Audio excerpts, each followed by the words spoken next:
Notre invitée aujourd'hui est une femme de lettres, écrivaine, universitaire. Son monde, c'est donc la littérature, l'enseignement, l'écriture. Mais avant de gagner cette rive, le chemin a été plutôt sinueux. Ce destin l'a un peu forcé, avec une audace et même un petit côté rebelle qui lui vient peut-être de ses grands-parents qui l'ont élevée en pays sérère au sud-ouest du Sénégal. Son grand-père, par exemple, l'emmenait pêcher avec lui et rabrouait tous ceux qui osaient lui dire que la place d'une fille était plus à la cuisine qu'à la pêche. Rebelle aussi parce que l'école, elle a voulu y aller, envers et contre tous. Il lui arrivait même de piquer des livres dans la salle des profs. Les livres, aujourd'hui, en plus de les lire, elle les écrit. Il lui est aussi arrivé, je crois, de penser au journalisme. Tiens, journaliste, quelle enquête aurait-elle menée? Quel reportage aurait-elle tourné? Quelles questions aurait-elle posé à celle qu'elle est devenue? Eh bien justement, on va lui demander tout cela. Bienvenue dans Un Monde, un regard. Bienvenue Fatou Diom. Bonjour. Merci d'avoir accepté notre invitation ici au Dôme Tournon au Sénat. Si vous aviez eu Fatou Diom en face de vous, quelles questions lui auriez-vous posées? Je lui dirais comment elle fait pour être aussi cinglée. C'est ce que vous pensez de vous? Oui, parfois, oui. Alors comment faites-vous pour être aussi cinglée? Je vous la pose cette question alors. Je ne sais pas, j'ai toujours rendez-vous avec une gamine qui reste à moi, qui a 13 ans. Et c'est elle qui est plus libre, qui a le cran que l'adulte n'a pas. Et je disais juste, vous avez voulu être journaliste? Ça a fait partie de vos projets? Oui, mon grand rêve, depuis l'école primaire d'ailleurs, c'était être journaliste ou institut. Je voulais enseigner le français comme mon instituteur que j'admirais. Et je voulais aussi être journaliste parce que je résumais ça. Je veux raconter la vie des femmes et puis les enfants qu'on maltraite. Donc c'était ça mon obsession. Parce que je ne savais même pas encore à l'époque qu'il y avait plusieurs sortes de journalisme. Et puis j'ai quand même pu assouvir un petit peu ma passion parce que j'ai été faire un petit reportage pour Arte à Damak, au Népal. Et puis alors finalement vous avez donc choisi d'écrire des livres. Je vais quand même citer quelques-uns de vos ouvrages pour les gens qui nous écoutent. La préférence nationale, c'était le premier en 2001. Le ventre de l'Atlantique en 2003. Énorme succès. Celle qui attendent en 2010. De quoi aimer vivre en 2021. Et puis cet essai, Marianne face aux faussaires en 2022. Si on avait dit justement à cette jeune ado de 13 ans qui se met à écrire, plus tard, tu seras écrivain. Est-ce qu'elle y aurait cru ou pas? Non, parce que toutes les personnes qui m'ont prédit cela, j'ai toujours rigolé et je n'ai jamais pu le croire. J'avais rencontré Seydou Badjan qui a écrit Sous l'orage, écrivain malien quand j'étais au Sénégal. Et puis comme il avait lu certains textes de poèmes, il me disait « Oh, toi, tu vas être écrivain ?» Je dis « Ouais, c'est ça. » Donc, et puis quand j'étais à Strasbourg aussi, j'écrivais toujours. Puis quand j'en avais trop, je les détruisais pour écrire autre chose. Donc les amis me disaient toujours « Pourquoi tu ne fais pas publier ?» Je n'y croyais absolument pas. Je suis publiée par hasard, c'était un pari avec un ami et j'ai montré le texte. Et est-ce que c'est aussi parce que écrivain, c'était pas un métier dans l'île dans laquelle vous viviez? C'était d'ailleurs pas tellement l'écriture, la tradition, c'était plutôt une tradition orale. Donc j'imagine que c'était difficile à envisager. Oui, même maintenant, ça n'est pas un métier pour moi. C'est un mode de vie. C'est ma manière d'arranger le petit chaos intérieur que je peux ressentir parfois. C'est ma manière de poser des questions, d'essayer de comprendre le monde qui m'entoure. Mais je ne me sens pas du tout professionnel écrivain. C'est quelque chose que je fais. Mais même si j'enseignais, si je faisais autre chose, j'écrirais quand même, c'est un besoin dans ma vie. C'est quoi, c'est une seconde nature? C'est une nécessité? Vous savez, quand j'ai commencé à écrire, j'étais au village et je ne savais pas du tout que ça pouvait être un métier déjà. Pour moi, le nom d'un écrivain, c'était les noms qu'il y avait à la fin des poèmes qu'on récitait, et c'était forcément un auteur mort. Donc c'était des anciens, des antiquités. Ouais. On récitait leurs textes et c'était inatteignable, c'était pas du tout dans mon univers. J'écrivais juste parce que j'aimais ça. Et quand je suis partie en ville pour le collège, là, j'ai commencé à écrire beaucoup plus fréquemment, de manière plus soutenue. Et plus je lisais, plus j'écrivais, plus je lisais. Mais juste parce que ça me plaisait.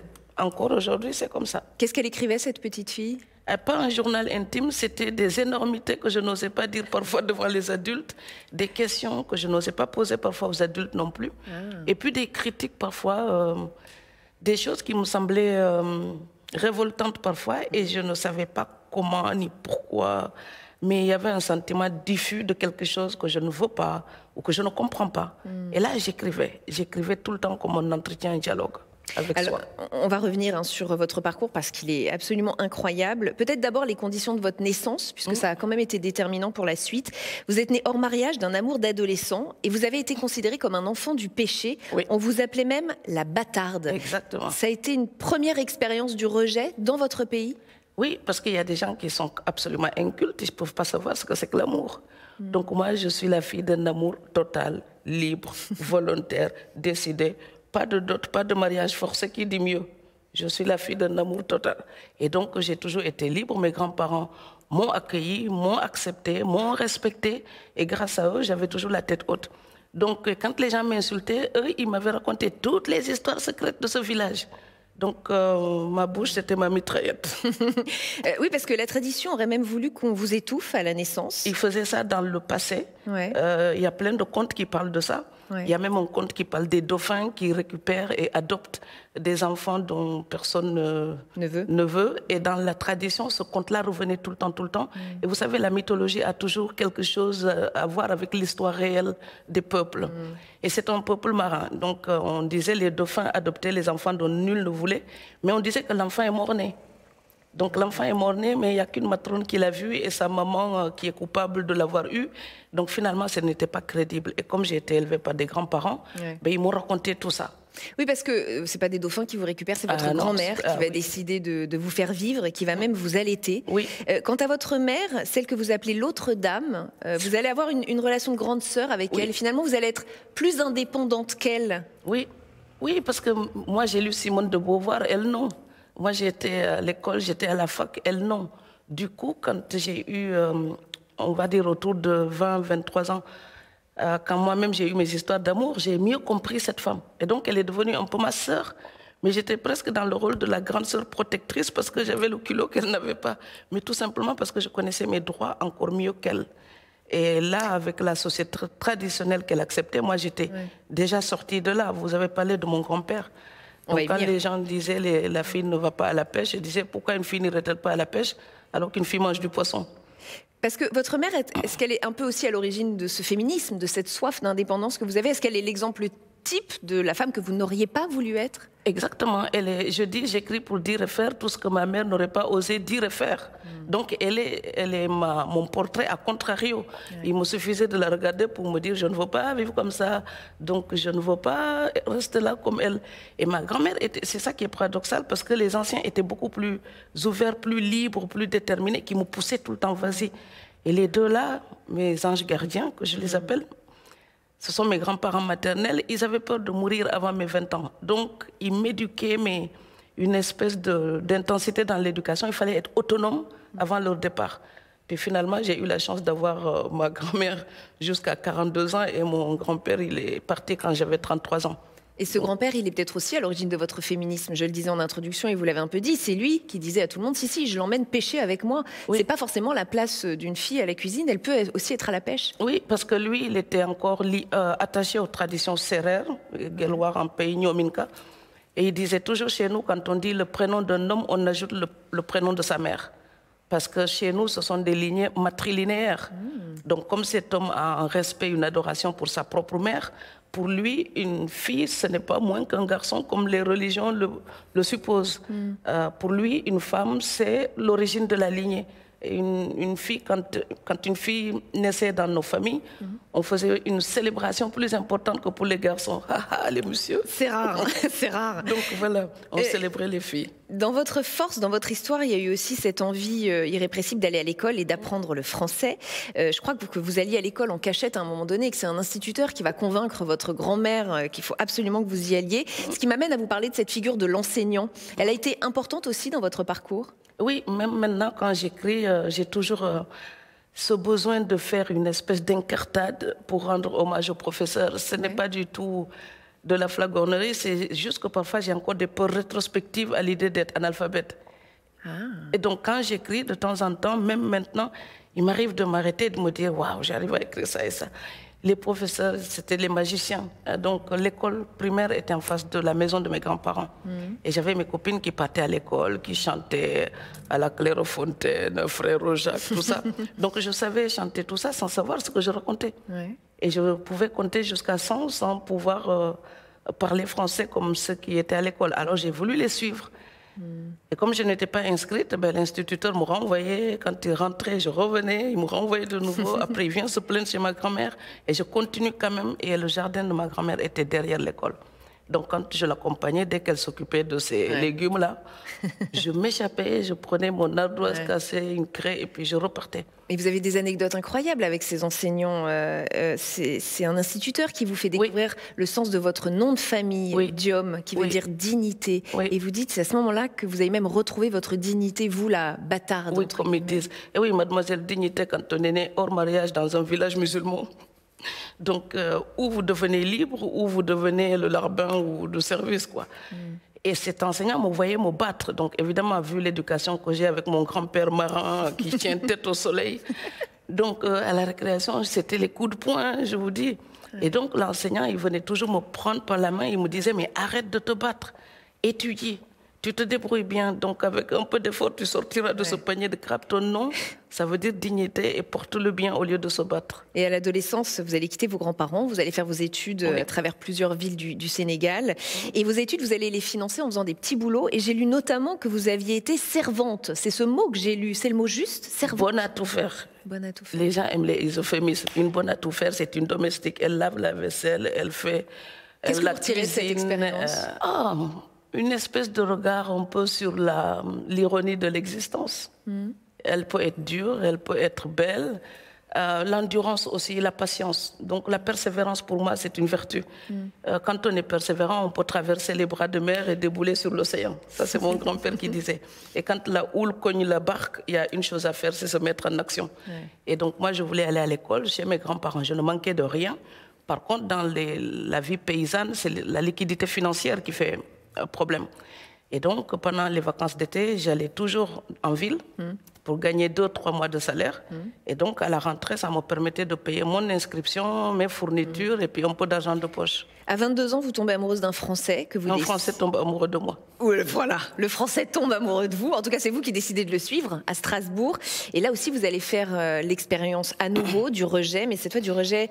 Non pas de votre belle famille, je sais que vous n'aimez pas l'expression belle famille, parce qu'elle n'était pas belle, moche famille, mais en tout cas de la famille de votre mari. Là aussi, une expérience douloureuse. Je suis une pinailleuse, le français est très précis. Je ne l'ai pas suivi. Nous avons décidé d'un commun accord de partir et de mettre notre domicile conjugal à Strasbourg. Il y est né. Donc, et je dis toujours, je ne suis pas une immigrée parce que quand une Parisienne se marie avec un Berlinois ou un Canadien, et puis elle fait ses valises et puis elle part, elle rejoint son domicile conjugal. C'est valable aussi pour les filles du tiers-monde. Donc, j'ai juste rejoint mon domicile conjugal parce que le garçon, il était vraiment déterminé. Et il a traversé l'Atlantique et encore et encore et encore. Il est resté en Afrique et puis... Donc, quand on vous dit qu'on vous aime avec cette détermination-là, si vous n'êtes pas né pour la haine, à un moment donné, vous fondez. Et puis, il avait, comme je le dis, toujours les plus beaux yeux de France. Et on vous a dit aussi qu'on ne vous aimait pas. En tout cas, cette famille vous a dit qu'elle ne vous aimait pas. Non, il voulait Blanche-Neige, et ce n'est pas moi. Donc, moi, je suis arrivée avec mon chocolat, et puis c'était une famille vraiment raciste. Et je n'ai pas peur des mots, c'était ça. Comment ça se manifeste? Ils ne veulent pas de noirs dans la famille, ils ne veulent pas de petits métis. Quand il y a un mariage, on invite tout le monde, mais il ne faut pas venir avec la sénégalaise. Quand il y a des fêtes, tu viens, monsieur, mais tu laisses la bamboula derrière. Donc, voilà. Et ce n'est pas grave, j'ai étudié autre chose, j'ai appris autre chose, j'ai découvert une partie de la nature humaine et je l'ai plaint et je continue à penser que c'était un homme bien.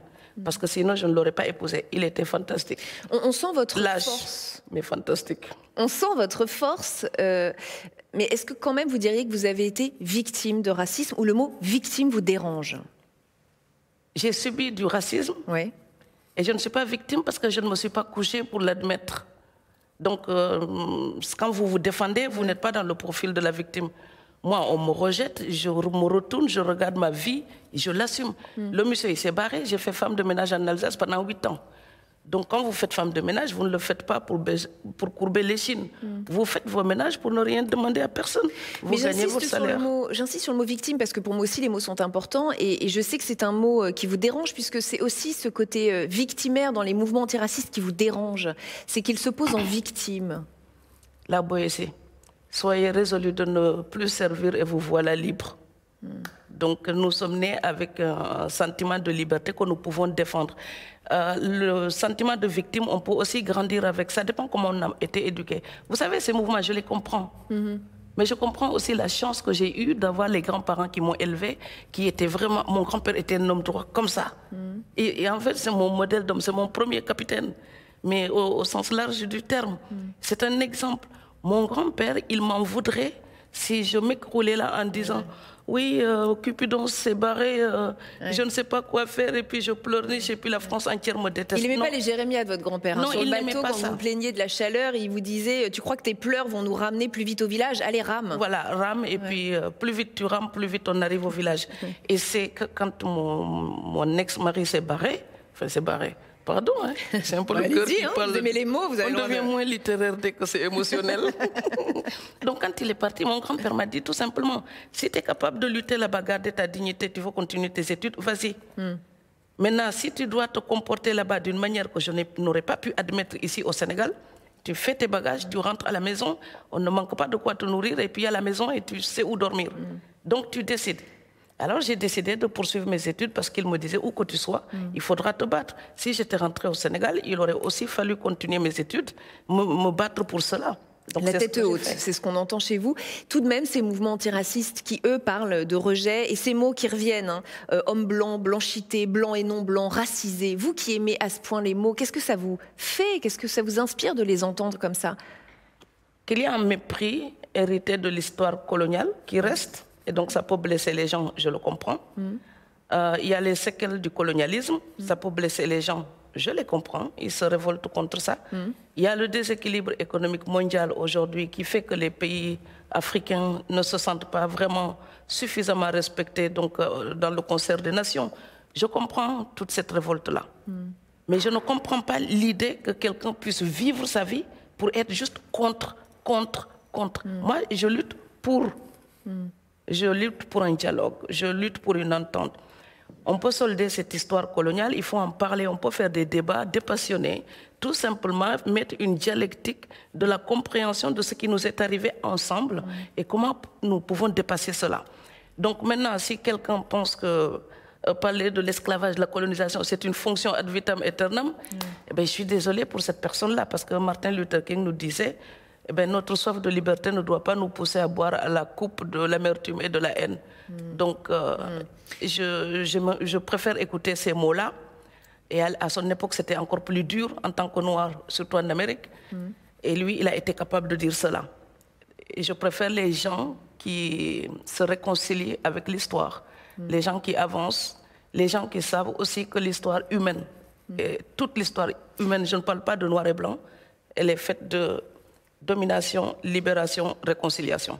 Vous êtes une spécialiste du XVIIIe siècle, le siècle des Lumières. Est-ce que la France d'aujourd'hui tourne le dos à la France des Lumières, ou est-ce qu'elle ressemble à cette France que vous avez aimée, dont vous êtes même peut-être tombée amoureuse? Ah, la France ne tournera jamais le dos. L'esprit des Lumières, le Panthéon est là pour nous le rappeler. Et donc toutes les rues de France nous parlent de la lumière du XVIIIe. Et même le soleil de ce matin nous parle de la lumière. Donc ce sont des gens expressément qui décident, eux, de se détourner de la lumière pour rentrer dans les fourrés avec les loups. Ce sont eux les perdants. Moi, je pense que la France, en tant que telle, ne peut pas se départir de son héritage des Lumières. J'ai une photo à vous montrer. C'est une archive qui nous a été transmise par les Archives nationales, qui sont nos partenaires. Je vous la donne. Vous allez probablement reconnaître, mais je le dis pour les gens qui nous écoutent. Eh oui, on peut y voir Léopold Sédar Senghor avec André Malraux, donc deux hommes politiques d'envergure, deux hommes de lettres aussi. L'un a été premier président de la République du Sénégal, premier Africain à siéger à l'Académie française, l'autre ministre d'État, grand écrivain. On est là sur cette photo en avril 66, lors du premier festival mondial des arts nègres à Dakar. Qu'est-ce qu'elle symbolise pour vous, cette photo? Est-ce qu'elle symbolise un lien particulier quand même entre la France et le Sénégal? Que l'intelligence est sans frontières. Et que chaque fois que vous mettez deux personnes qui ont de la matière grise, un cœur propre, ils ont de belles choses à se dire et qui ne penseront même pas à leur couleur. Donc, parce que la matière grise, ben, je pense que ça a la même couleur dans votre tête comme dans la mienne. Ça, c'est sûr. Je pense. Hein. Et donc, ces deux-là ont des choses à partager, de la culture, de l'histoire, de la beauté du monde. Ils étaient passionnés par les arts tous les deux, par les civilisations, et ce sont surtout deux érudits qui sont là ensemble. Mais honnêtement, quand ils sont là à parler du destin de l'humanité, ils ont vraiment autre chose à faire que mesurer des taux de mélanine. Est-ce qu'elle fait rêver la France au Sénégal aujourd'hui? Est-ce que quand on est sénégalais, jeune sénégalais aujourd'hui, on a envie d'aller faire ses études en France ou pas? Ou c'est fini? Elle faisait plus rêver, en tout cas avant mon arrivée.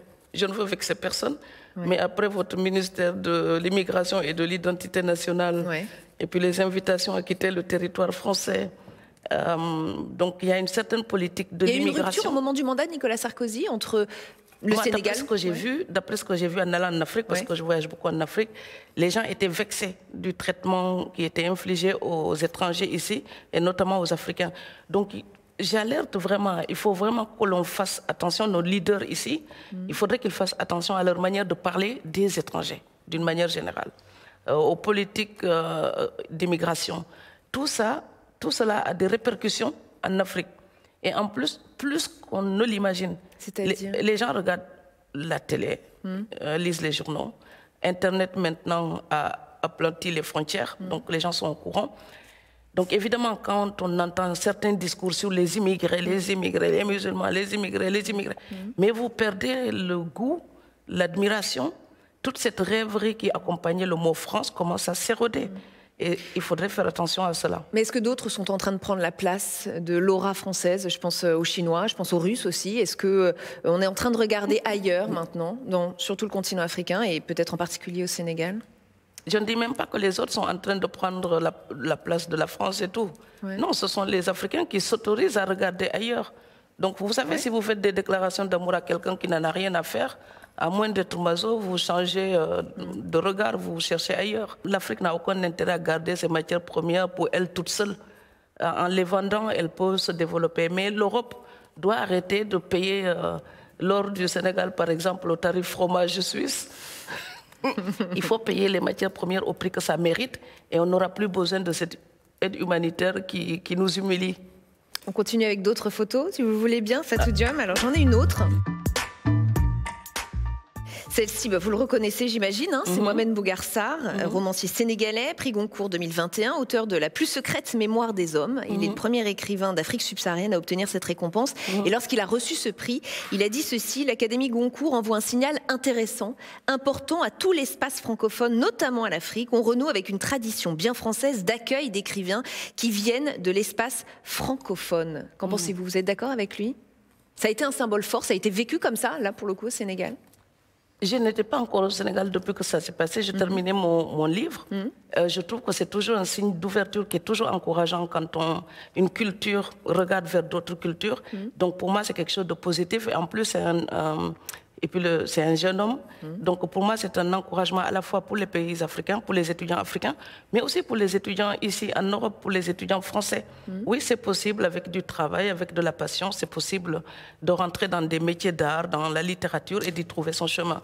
Donc je pense que c'est positif. Et... La langue française a encore toujours bien sa place au Sénégal? Elle est bien écrite, bien parlée, ou elle disparaît? Elle a tendance à disparaître? Vous savez, les gens qui vous corrigent plus facilement, ce sont des Africains qui regardent... Parce que nous, on a un apprentissage livresque. Donc, il y a toutes ces règles grammaticales. Et puis, le français, c'est une langue très coquette, très élégante, avec ses subtilités comme ça. Et puis, il faut faire attention à tout ça. Quand on est étranger, qu'on a appris cette langue depuis l'extérieur, on fait attention. Donc, les aînés, par exemple, qui ont étudié à l'époque de Senghor, pour moi, c'est le meilleur français que j'entends. Ils sont incroyables avec la précision linguistique, stylistique. Le lexique n'est jamais choisi au hasard. Et je pense que cette langue, comme dit l'aîné Kateb Yassine, c'est notre butin de guerre. Donc sa manière d'arriver dans nos pays, c'était violent, certes, mais aujourd'hui, cette langue est devenue une des langues africaines. En tout cas pour moi, c'est une des langues africaines qui nous permet de communiquer entre nous. Quand je rencontre d'autres Africains de Côte d'Ivoire, du Burkina, du Mali, quand je ne parle pas leur langue, ni eux la mienne, on utilise le français. Donc pour moi, c'est une langue qui nous permet de dialoguer, de fraterniser aussi. L'Afrique a un tout petit peu modifié le français ou pas, avec des mélanges qui peuvent un peu, j'imagine, vous agacer, vous qui êtes une puriste de la langue française? Ah, mais on vous la modifie, cette langue, on met des épices, du piment rouge. Vous avez un exemple là? Ah oui, oui, par exemple, les expressions, moi je suis obligée parfois d'en fabriquer. Donc si je vous dis ici, ça me fait chaud au cœur en France, ça renvoie une impression de bonheur. D'accord. Bon. Parce qu'il fait froid. Évidemment, en Alsace, avoir chaud au cœur, on peut penser à un chocolat chaud, pourquoi pas.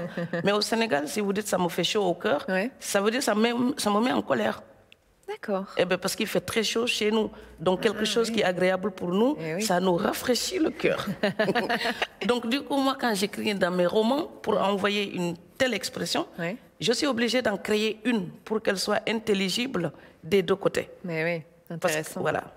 Une autre photo, Ernest Hemingway, l'écrivain américain, auteur du livre Le vieil homme et la mer en 1952. Vous savez très bien pourquoi je vous le montre. C'est un auteur majeur pour vous. Vous avez dit un jour, il est mon grand-père intellectuel. Oui. Pourquoi ? Parce que sa manière de regarder la condition humaine est précisément celle des pêcheurs. Cette lutte face aux éléments, face à la nature, cette lutte pour son pain qui doit sortir des flots. Donc moi, j'ai lu Le vieil homme et la mer, j'étais au collège et j'ai eu l'impression de voir mon grand-père à chaque page. Et donc après, je l'ai ramené au village pour essayer de traduire, parce que mon grand-père ne connaissait pas ce texte. Lui, il lisait l'arabe et des traductions en arabe aussi. Mais quand j'ai lu ce texte, je l'ai amené, on en a parlé, je lui en parlais. Le monsieur, il a fait ça, et la pirogue, et le gros espadon, il n'arrivait pas à le sortir. Donc voilà, on raconte. Et à chaque fois, j'avais l'impression que mon grand-père, le visage de mon grand-père, se superposait au personnage dans le livre. Ouais. Et c'est pour ça que je lui ai rendu hommage dans Le vieil homme sur la barque, parce que lui, c'est le vieil homme et la mer. Et bien moi, j'ai vu le vieil homme, justement, qui était sur la barque. C'était mon grand-père. Et j'ai rendu hommage aux deux dans ce texte. Une dernière photo, Fatou Diom, est-ce que vous reconnaissez? Le Vox. Alors, c'est le Vox d'où? C'est à Strasbourg. C'est votre ville d'accueil. C'est la ville de Strasbourg. Vous avez dit un jour, les villes, ce sont des visages. Ce sont les gens qui nous accueillent et nous aident à nous sentir bien. Oui. Est-ce que les visages de Strasbourg vous ont aidé à vous sentir bien? Oui. Dès que je pense Strasbourg, je vois des noms, des visages. Ouais. Mais une liste de personnes comme ça à chaque fois, parce que quand je rentre, enfin, après un voyage, quand je reviens, ce sont les visages-là qui me reviennent. Parce que je sais, j'ai rendez-vous avec une telle copine, et puis tel grand frère, et j'ai des amis comme ça où je sais que quand je reviens, c'est comme quand on rentre dans sa famille, en quelque sorte. C'est ma famille européenne. Et j'ai la même chose en Allemagne aussi. Ma famille en France, elle est à Strasbourg, et puis à Paris, j'ai ma tata dans le 18e arrondissement. Donc je ne vous dis pas où, mais elle est là, donc je l'embrasse. Et puis à Cologne, j'ai mes amis allemands. Et je sais que quand je pense l'Allemagne, je pense Cologne. Beaucoup de gens vont vous parler de Berlin parce que c'est immense, c'est comme Paris. Et bien moi, ma famille allemande, elle est à... Et vous pensez à des visages plus qu'à des monuments? Oui, voilà. Et pareil pour Bruxelles, pareil pour Zurich. Et partout en Europe, vous avez votre petite famille et des visages qui font cette ville. Une dernière question qui est en lien avec ce lieu, Fatou Diom. Nous sommes entourés de 4 statues. Elles n'ont pas pu vous échapper. Elles sont belles, immenses. Mais elles représentent chacune une vertu. Vous avez derrière vous la sagesse, ici la prudence, ici la justice et derrière moi l'éloquence. À laquelle de ces vertus vous vous identifiez le plus? Laquelle vous parle le plus, peut-être? Sagesse, prudence, justice, éloquence. Je n'ai pas encore la sagesse. Peut-être qu'à mes 100 ans, ça viendra. Ou pas. Ouais. Une partie de la lâcheté vient de trop de prudence, donc je laisse à côté. Par contre, la justice donne envie d'avoir de l'éloquence pour défendre des idées. Et la justice permet d'être plus prudent, mais pour notre globalité humaine, pour nous préserver mutuellement. Et derrière moi... La sagesse. La sagesse viendra quand j'aurai les années de mon grand-père peut-être, ou de Yourcenar. Mais la justice, pour moi, c'est une ligne de mire. Et elles sont toutes liées, on l'aura bien compris. Oui.